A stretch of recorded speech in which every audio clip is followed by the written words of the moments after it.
후진국 한국에서만 치료가 가능하다고요? 유럽보다 의학기술이 떨어지는 한국까지 비행기를 타고 가서 치료받을 순 없을 것 같아요. 여기 난소암 3기 판정을 받은 스위스 두 아이의 엄마가 절망에 빠져 있습니다. 고심 끝에 결정한 한국행에 그녀는 도착하자마자 충격에 빠지는데요. 과연 한국의 어떤 비밀이 그녀의 삶을 바꿔놓았을까요? 이야기 바로 시작하겠습니다. 제 이름은 안드레아 라펜이에요. 저는 남편 루카와 두 아이들과 함께 스위스의 작은 마을에 살고 있어요. 저희 집은 크지 않지만 봄에는 꽃이 피고 여름 저녁에는 아이들이 축구를 하는 정원이 있어요. 몇 달 전까지만 해도 제 삶은 단순하고 행복했어요. 저는 가족을 위해 음식을 만들고 아이들의 숙제를 도와주고 근처 언덕을 산책했어요. 하지만 그때 모든 것이 바뀌었어요. 처음에는 배에 통증이 생겼어요. 처음에는 무시했어요. 그냥 뭔가 먹은 것 때문이겠지라고 스스로에게 말했어요. 하지만 통증은 사라지지 않았어요. 떠나기를 거부하는 원치 않는 손님처럼 날이 갈수록 저와 함께 있었어요. 그리고 피로가 찾아왔어요. 아침에 일어나면 전혀 자지 않은 것처럼 느껴졌어요. 침실로 올라가는 계단을 오르는 것만으로도 숨이 가빠졌고 앉아서 쉬어야 했어요. 뭔가 잘못된 것 같아 라고 마침내 어느 아침 루카에게 말했어요. 저는 부엌 창가에 서서 정원에 내리는 비를 바라보고 있었어요. 하늘은 회색이었고 제 마음과 똑같았어요. 의사를 만나봐야겠어. 라고 루카가 말했어요. 눈에 걱정이 가득했어요. 저는 고개를 끄덕였어요. 내면에서 자라나는 두려움을 무시하려고 노력하면서요. 저는 항상 건강했어요. 좋은 음식을 먹고 산책을 했으며 담배도 피우지 않았어요. 어떻게 저에게 심각한 문제가 있을 수 있을까요? 다음 날 저는 지역 병원을 방문했어요. 의사는 많은 검사를 지시했어요. 결과가 나왔을 때 그는 저와 루카를 그의 진료실로 불렀어요. 저는 그 순간을 절대 잊지 못할 거예요. 의사의 얼굴은 책상 너머로 우리를 바라보며 심각했어요. 죄송합니다. 라펜 부인 그가 조용히 말했어요. 3기 난소암입니다. 제 세상이 멈췄어요. 저요? 마치 제 발 밑에 바닥이 사라진 것 같았어요. 옆에서 루카가 숨을 들이키는 소리가 들렸지만 마치 제가 물속에 있는 것처럼 멀게 들렸어요. 종양이 큽니다. 의사는 계속해서 컴퓨터에 있는 이미지를 보여주며 말했어요. 그리고 중요한 장기와 혈관에 닿아있어요. 이것이 수술을 매우 위험하게 만들어요. 어떻게 해야 할까요? 루카가 떨리는 목소리로 물었어요. 항암 치료와 방사선 치료로 암의 성장을 늦출 수 있어요. 의사가 설명했어요. 하지만 솔직히 말씀드리면 이것은 완전히 치료하기가 매우 어려울 것입니다. 저는 마치 악몽 속에 있는 것 같았어요. 이런 일이 저에게 일어날 수 없어요. 다음 몇 주 동안 루카와 저는 유럽 전역의 많은 병원을 방문했어요. 우리는 유명한 의사들과 전문가들과 이야기했어요. 우리는 누군가가 다른 말을 해주기를, 더 좋은 소식을 주기를 바랐어요. 하지만 모두가 같은 말을 했어요. 제 암은 너무 진행되었고 안전하게 제거하기에는 너무 복잡하다고요. 병원을 떠날 때마다 제 희망은 점점 작아졌어요. 저는 제가 아이들이 자라는 모습을 보지 못할 수도 있다는 것을 받아들이기 시작했어요. 제가 알려드려야 할 또 다른 것이 있어요. 저는 항상 한국과 같은 나라들이 모든 면에서, 특히 의학과 기술 면에서 유럽보다 뒤처져 있다고 믿었어요. 그런 곳들은 아직 발전 중이에요 라고 제 친구들에게 말하곤 했어요. 그들은 유럽에 우리보다 더 나은 의사나 치료법을 가질 수 없어요. 저는 이런 나라들에 가본 적이 없었음에도 이에 대해 너무 확신했어요. 어느 저녁 루카와 저는 부엌 식탁에 앉아 의료 보고서를 보고 있었어요. 저는 항암 치료를 받은 날이라 피곤했고 그것은 저를 아프게 했지만 많이 도움이 되는 것 같지 않았어요. 전화가 울렸어요. 의학 분야에서 일하고 세계를 여행하는 제 친구 칼린이었어요. 안드레아, 그녀가 말했어요. 당신의 진단에 대해 들었어요. 희망이 있을지도 몰라요. 한국의 세진 메디컬 센터라는 병원이 있어요. 그들은 당신의 경우와 같은 케이스를 치료하기 위해 새로운 AI 기술을 사용하고 있어요. 저는 거의 웃을 뻔했어요. 한국? 치료를 받기 위해 한국까지 가라고요? 상상도 할 수 없었어요. 제 말을 들어보세요. 칼린이 계속했어요. 그들의 결과는 놀라워요. 그들은 유럽 병원에서 도울 수 없는 환자들을 돕고 있어요. 저는 루카를 바라보며 그 생각을 일축할 준비가 되어 있었어요. 하지만 그의 눈에서 몇 주 동안 보지 못했던 것을 보았어요. 작은 희망의 불꽃이요. 잃을 것이 뭐가 있어? 그가 제 손을 잡으며 속삭였어요.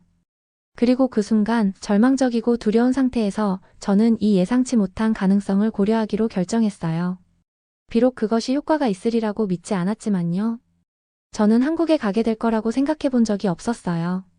가끔 텔레비전에서 본 적은 있었어요. 하지만 제 마음속에서는 그곳은 스위스나 독일보다 더 나은 의사들이 있을 리 없는 멀리 있는 곳이었어요. 그래도 희망이 남은 전부일 때는 양손으로 그것을 꽉 붙잡게 되죠. 우리 정말 이거라는 거예요? 저는 여행 가방을 싸면서 루카에게 물었어요. 옷을 접으면서 제 손이 떨렸어요. 네, 그가 말했어요. 그의 목소리는 몇 주 동안 들었던 것보다 더 강했어요. 우리는 당신을 위해, 우리를 위해, 아이들을 위해 이것을 하는 거예요. 비행은 길었어요. 비행기 창문 밖을 바라보며 유럽이 구름 아래로 사라지는 것을 지켜보면서 제 속은 걱정으로 꼬였어요. 만약 이 여행이 시간 낭비라면요? 만약 제 상태를 악화시킨다면요? 만약 저를 다시 집으로 돌아가지 못한다면요?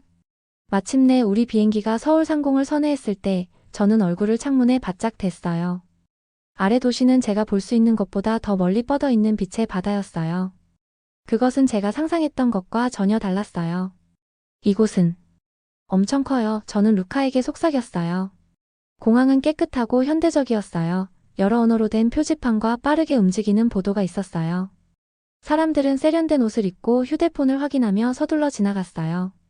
저는 뭔가 다른 것을, 뭔가 덜 발전된 것을 예상했어요. 우리는 지하철을 타고 호텔로 갔어요. 그리고 저는 창밖으로 도시가 빠르게 지나가는 것을 지켜봤어요. 서울은 고층 빌딩과 빛나는 간판들의 숲이었고 멀리서는 산들이 솟아 있었어요. 기차는 제가 유럽에서 타봤던 어떤 기차보다 더 빠르고 조용했어요. 이건 제가 기대했던 것과 달라요. 저는 루카에게 인정했어요. 그는 제 손을 꼭 잡았어요. 아마도 우리는 마음을 열어둬야 할 것 같아요. 그날 밤에 저는 잠을 제대로 자지 못했어요. 제 꿈은 병원 기계들과 걱정스러운 얼굴들로 가득 찼어요. 아침이 왔을 때 우리는 빠르게 아침을 먹고 택시를 타고 세진 메디컬 센터로 갔어요. 그곳을 봤을 때 제 심장이 거의 멈췄어요. 병원은 제가 상상했던 단순한 건물이 아니었어요. 대신 정성스럽게 가꾸어진 정원으로 둘러싸인 반짝이는 유리와 강철의 탑이 우리 앞에 솟아 있었어요. 이게 맞을 리가 없어요. 저는 다시 휴대폰에서 주소를 확인하며 말했어요. 하지만 맞았어요. 그리고 내부는 훨씬 더 인상적이었어요. 로비는 부드러운 대리석 바닥과 편안한 좌석 공간이 있는 고급 호텔처럼 보였어요. 깔끔한 제복을 입은 간호사들이 방 사이를 효율적으로 움직였어요. 모든 것이 깨끗한 냄새가 났어요. 미묘한 신선함이었어요. 젊은 여성이 따뜻하게 미소 지으며 다가왔어요. 라펜 부인? 라펜 씨? 저는 민서 간호사예요. 세진 메디컬 센터에 오신 것을 환영합니다. 박 박사님이 기다리고 계세요. 그녀는 우리를 넓은 복도를 통해 박도영 박사가 기다리고 있는 사무실로 안내했어요. 그는 제가 예상했던 것보다 젊었고 친절한 눈과 부드러운 미소를 가지고 있었어요. 라펜 부인, 그가 제 손을 잡기 전에 살짝 고개를 숙이며 말했어요. 저는 당신의 사례를 철저히 검토했습니다. 앉으세요. 저는 여기 있다는 것을 완전히 믿지 못하면서 굳게 앉았어요. 유럽의 의사들이 당신의 암이 수술적으로 치료하기에 너무 어렵다고 느꼈다는 것을 이해합니다. 그가 시작했어요. 저는 고개를 끄덕였어요. 그들은 그것이 중요한 혈관과 장기에 너무 가깝다고 말했어요. 박 박사는 우리가 볼 수 있도록 컴퓨터 화면을 돌렸어요. 우리의 접근 방식이 어떻게 다른지 보여드리겠습니다. 화면에는 제가 깨달은 바로는 제 몸의 3D 모델이 있었어요. 제 장기들, 혈관들, 그리고 제 생명을 위협하는 종양이요. 우리의 AI 기술은 당신의 종양과 주변 조직을 믿을 수 없을 정도로 정밀하게 매핑할 수 있습니다. 그가 설명했어요. 이것은 우리가 정확히 필요한 곳에 방사선을 겨냥하여 건강한 조직을 보호할 수 있게 해줍니다. 저는 의심스럽게 화면을 봤어요. 하지만 유럽의 의사들은, 유럽 의학은 뛰어납니다. 박 박사는 고개를 존중하며 끄덕이며 말했어요. 하지만 AI 보조 방사선 치료의 이 특정 영역에서 한국은 선두주자였습니다. 우리는 당신의 것과 유사한 사례에서 성공을 거두었습니다. 그것이 사실일 수 있을까요? 이곳이 유럽의 최고 의사들이 도울 수 없을 때 실제로 저를 도울 수 있을까요? 박 박사와의 만남 후 민서 간호사는 우리에게 치료구역을 안내했어요. 저는 전에 본 적이 없는 기계들, 컴퓨터로 가득 찬 방들, 그리고 환자들이 편안한 의자에 앉아 이야기하고 독서하는 것을 봤어요. 한나이 든 한국 여성이 우리가 지나갈 때 저에게 미소 지었어요. 그녀는 자신을 수진이라고 소개했어요.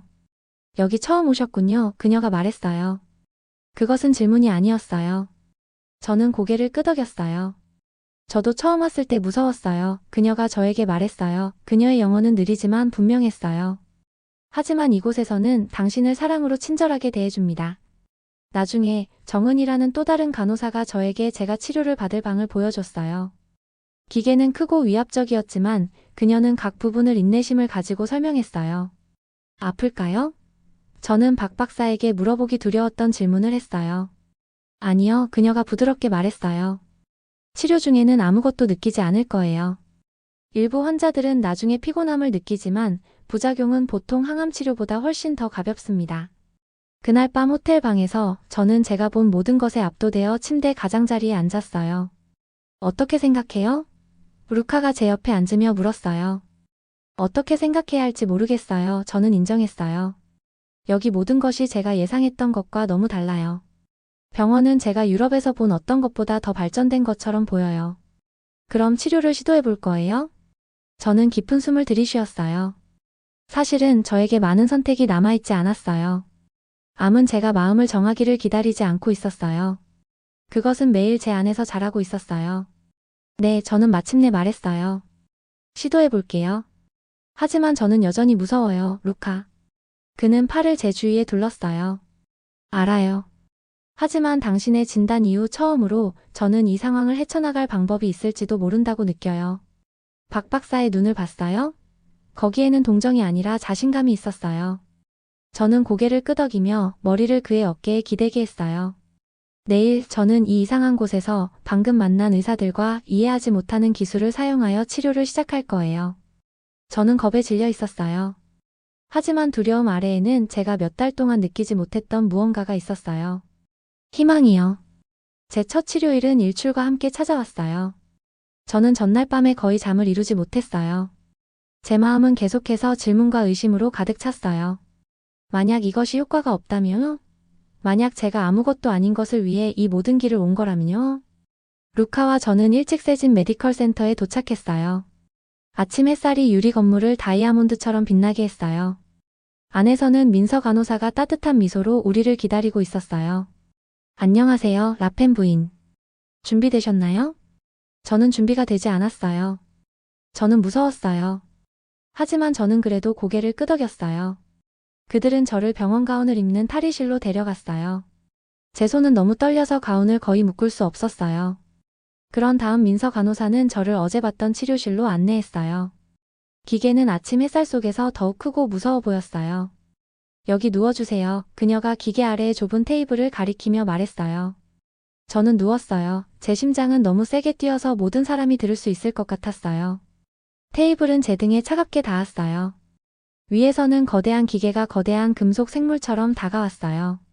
무서워요. 저는 속삭였어요. 민서 간호사가 제 손을 잡았어요. 그건 정상이에요. 하지만 제가 계속 여기 있을 거예요. 박 박사가 손에 태블릿을 들고 방에 들어왔어요. 안녕하세요, 라펜 부인. 그가 말했어요. 오늘은 단지 당신의 몸을 매핑할 거예요. 실제 치료를 시작하기 전에 컴퓨터가 상세한 3D 모델을 만들어야 해요. 아플까요? 저는 작은 목소리로 물었어요. 전혀요. 그가 저를 안심시켰어요. 아무것도 느끼지 않을 거예요. 기계는 단지 당신 몸 안에 매우 상세한 사진을 찍는 것뿐이에요. 기계가 살아나 윙윙거렸어요. 그것은 부드러운 윙윙 소리를 내며 천천히 제 주위를 움직였어요. 저는 언제든 통증이 올 것을 예상하며 눈을 꼭 감았어요. 하지만 아무것도 없었어요. 그저 이 거대한 기계에 의해 검사받는 이상한 느낌뿐이었어요. 잘하고 계세요. 민서 간호사가 여전히 제 손을 잡고 말했어요. 조금만 더요. 약 1시간 후 기계가 멈췄어요. 오늘은 여기까지예요. 박 박사가 말했어요. AI 시스템이 모든 데이터를 분석하고 당신의 맞춤형 치료 계획을 만들 시간이 필요해요. 그게 전부인가요? 저는 놀라서 물었어요. 오늘은 네, 그래요. 실제 치료는 내일 시작할 거예요.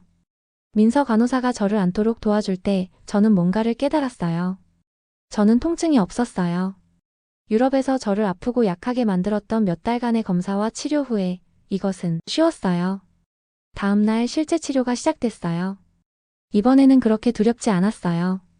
정은 간호사가 그들이 저를 기계 아래에 위치시킬 때 모든 것을 설명했어요. 컴퓨터가 당신의 종양의 완벽한 지도를 만들었어요. 그녀가 말했어요. 이제 그것은 오직 암세포만을 목표로 방사선을 유도할 거예요. 마치 오직 나쁜 사람들만 맞히는 스마트 미사일처럼요. 다시 저는 치료 중에 아무것도 느끼지 못했어요. 통증도 화끈거리는 감각도 아무것도 없었어요. 끝났을 때 저는 스위스에서 화학요법 후처럼 아플 것을 기다렸어요. 하지만 그 끔찍한 메스꺼움은 오지 않았어요. 많은 환자들이 놀라워해요. 제가 이것을 언급했을 때 박 박사가 말했어요. 우리의 표적 접근법은 훨씬 적은 부작용을 의미해요. 날이 갈수록 저는 치료를 위해 돌아왔어요. 때로는 그 후에 피곤했지만 화학요법 후에 느꼈던 뼛속까지 지치는 피로와는 달랐어요. 저는 심지어 오후에는 루카와 함께 서울을 조금 둘러볼 에너지도 있었어요. 어느 날 치료를 시작한 지 약 3주가 되었을 때 저는 병원 복도에서 알렉산더라는 이름의 미국 의사를 만났어요. 그는 그들의 방법에 대해 배우기 위해 세진 메디컬 센터를 방문하고 있었어요. 놀라운 점이 뭔지 알아요? 그가 제가 스위스에서 왔다는 것을 알았을 때 저에게 말했어요. 전 세계의 의사들이 여기에 배우러 와요. 한국의 의료기술, 특히 암치료에서는 어디서나 가장 발전된 것 중 하나예요. 저는 충격을 받았어요. 하지만 저는 항상 생각했어요. 많은 사람들이 한국에 대해 잘못된 생각을 가지고 있어요. 그가 친절하게 말했어요. 그들은 의학과 기술의 일부 영역에서 한국이 실제로 선두를 이끌고 있다는 것을 깨닫지 못해요. 그의 말은 제가 여기 오기 전에 가졌던 모든 가정들에 대해 생각하게 했어요. 제가 얼마나 잘못되었는지요. 가장 큰 놀라움은 치료 6주차에 왔어요. 박 박사는 루카와 저를 그의 사무실로 불렀고 그의 컴퓨터에서 저의 최신 스캔 결과를 보면서 그의 얼굴은 심각했어요. 제 마음은 가라앉았어요. 나쁜 소식이 기다리고 있을 것만 같았어요. 하지만 그때 그가 미소 지었어요. 라펜 부인 그가 우리가 볼 수 있도록 화면을 돌리며 말했어요. 당신의 종양이 상당히 줄어들었어요. 암세포들이 죽고 있어요. 저는 처음에는 이해하지 못하고 화면을 응시했어요. 왼쪽에는 치료 전 제 스캔이 있었고 오른쪽에는 오늘의 스캔이 있었어요.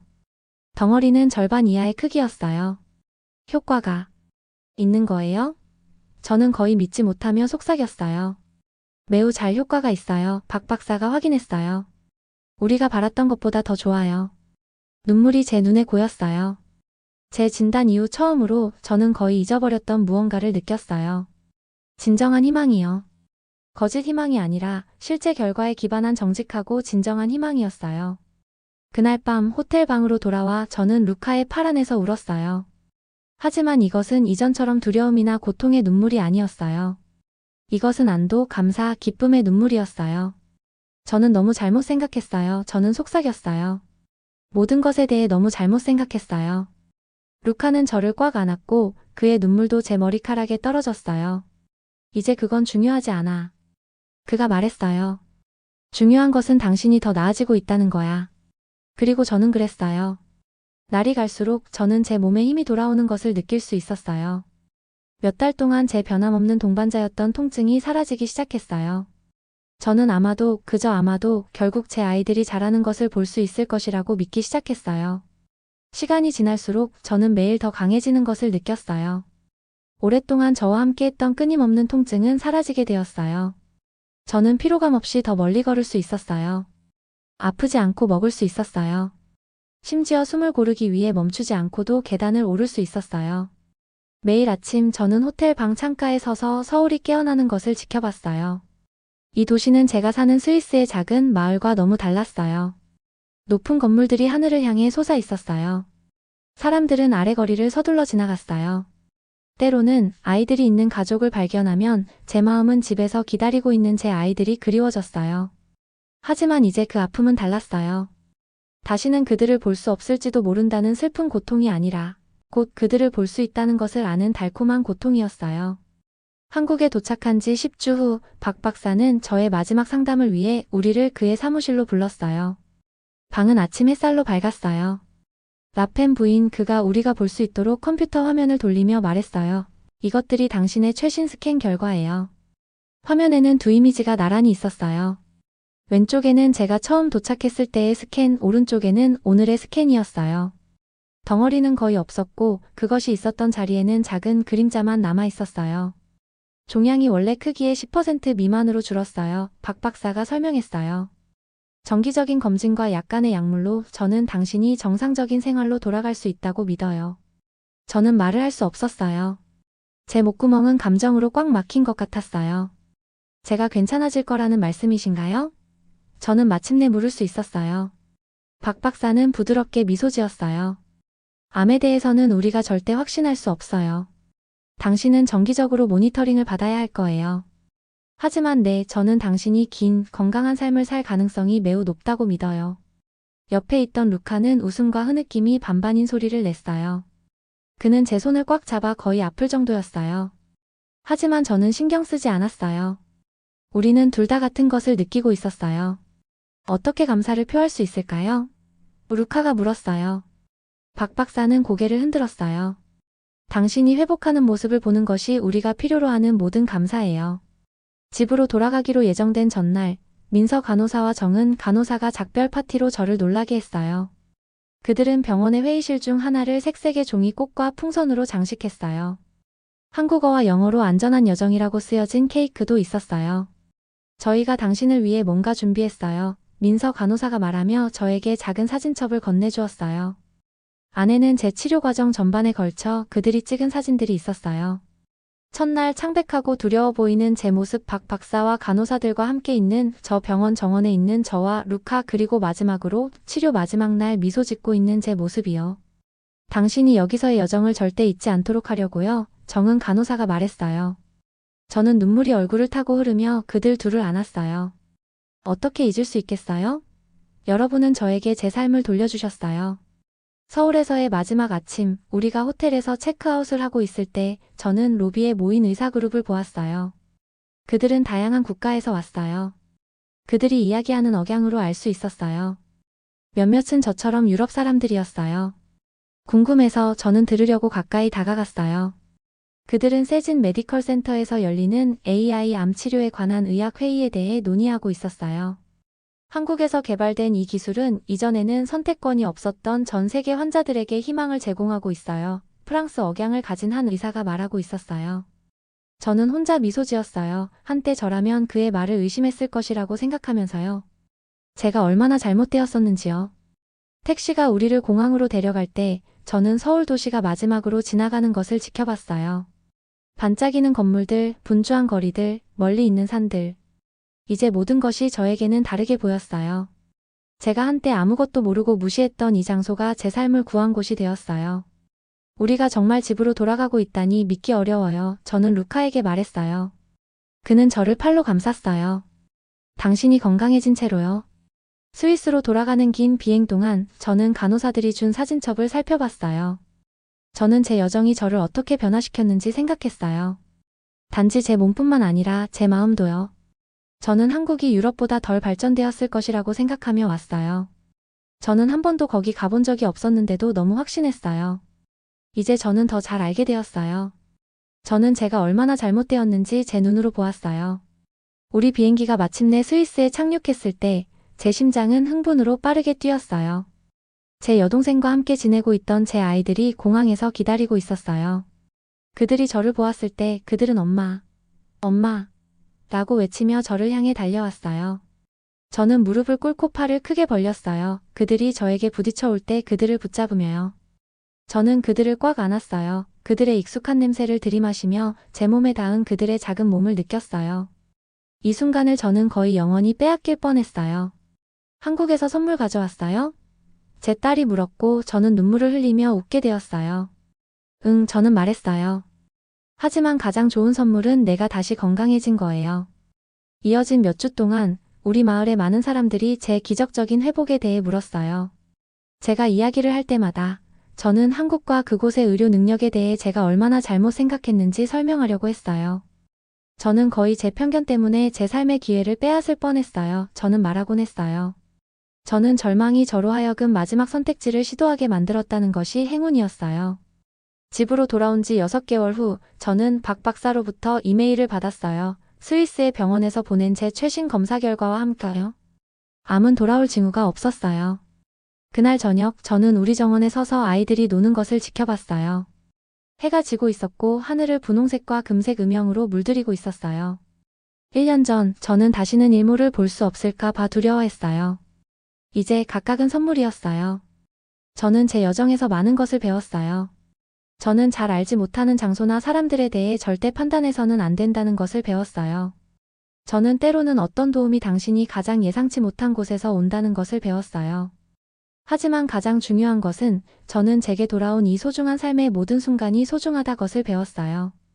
그리고 세계 반대편 어딘가 서울의 반짝이는 병원에서 저는 세진 메디컬 센터의 팀이 또 다른 사람에게 같은 희망을 주고 있다는 것을 알았어요. 마치 그들이 저에게 해주었던 것처럼요. 영상 재미있게 보셨나요? 마음에 드셨다면 구독과 좋아요 부탁드리겠습니다. 감사합니다.